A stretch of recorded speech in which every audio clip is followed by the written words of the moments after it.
ഇപ്പോൾ നമുക്ക് ചക്ക കിട്ടുന്ന ഒരു സീസണാണ്. ഈ ഒരു വലിപ്പമുള്ള ചക്ക നമ്മൾ കറി വെക്കുന്നൊക്കെ ചക്ക ആ ഒരു കുരുവൊക്കെ വരുന്നതിൻ്റെ മുമ്പാണ്. അപ്പോൾ അത് ഞാൻ ഒന്ന് മഞ്ഞളും ഉപ്പും ഇട്ടിട്ട് ഒന്ന് കുക്കറിൽ ഒന്ന് വേവിച്ചെടുത്താണ്. അധികം വേവിക്കേണ്ട ആവശ്യമില്ല.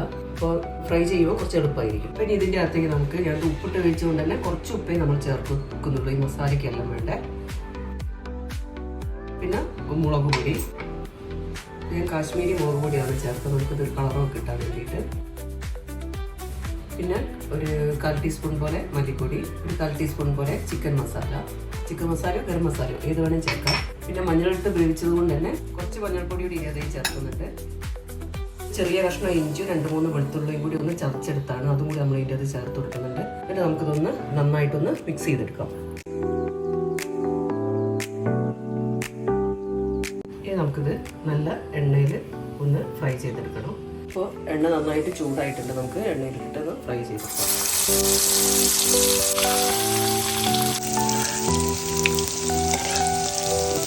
അപ്പോൾ നല്ല ഫ്രൈ ആയി വന്നിട്ടുണ്ട്. അപ്പോൾ നമ്മളിത് എല്ലാം കൂടി മാരിനേറ്റ് ചെയ്യുന്ന സമയത്ത് ഇതിൻ്റെ അകത്തൊന്ന് നമുക്ക് സ്കിപ്പായി പോയിട്ടുണ്ട്. നമ്മളിതിനകത്ത് ഒരു ടീസ്പൂൺ പോലെ അരിപ്പൊടിയും ചേർത്തിട്ടുണ്ട്, നല്ലൊരു ക്രിസ്പിയും മുരിമ്പൊക്കെ കിട്ടാൻ വേണ്ടിയിട്ട്. അപ്പോൾ അത് മറക്കാതെ ചെയ്യുക. നമ്മളത് വീഡിയോ എടുക്കുന്ന സമയത്ത് അത് സ്കിപ്പായിട്ടാണ്. നമുക്ക് ബാക്കിയുള്ളവർ ഇതേപോലെ ഫ്രൈ ചെയ്തെടുക്കാം. അപ്പോൾ നമ്മൾ ലാസ്റ്റത്തെ ചെയ്യുന്ന സമയത്ത് 2-3 വെളുത്തുള്ളിയും കൂടി ഞാനൊന്ന് കുത്തിയിട്ട് ഇതിലിട്ട് കൊടുക്കുന്നുണ്ട് തോലോടെ. അതിൻ്റെ ഒരു ഫ്ലേവർ കൂടി ഒന്നും ഇറങ്ങുമ്പോൾ ഒരു ടേസ്റ്റ് ആയിരിക്കും. ലാസ്റ്റ് നമുക്ക് കുറച്ച് കറിവേപ്പിലയും കൂടി ചേർക്കാം.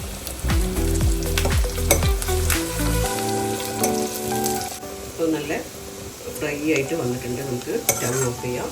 ഇത് എണ്ണയിൽ നിന്ന് കോരി മാറ്റാം. അങ്ങനെ നമ്മൾ നല്ല ടേസ്റ്റി ആയിട്ടുള്ള ചക്ക 65 റെഡി ആയിട്ടുണ്ട്. എല്ലാവരും ട്രൈ ചെയ്യുക. ഇപ്പോൾ നമ്മുടെ ചക്കയിലൊക്കെ സീസണാണ്. അപ്പോൾ അടുത്ത വീഡിയോ ആയിട്ട് നമുക്ക് പിന്നെ കാണാം. ബൈ.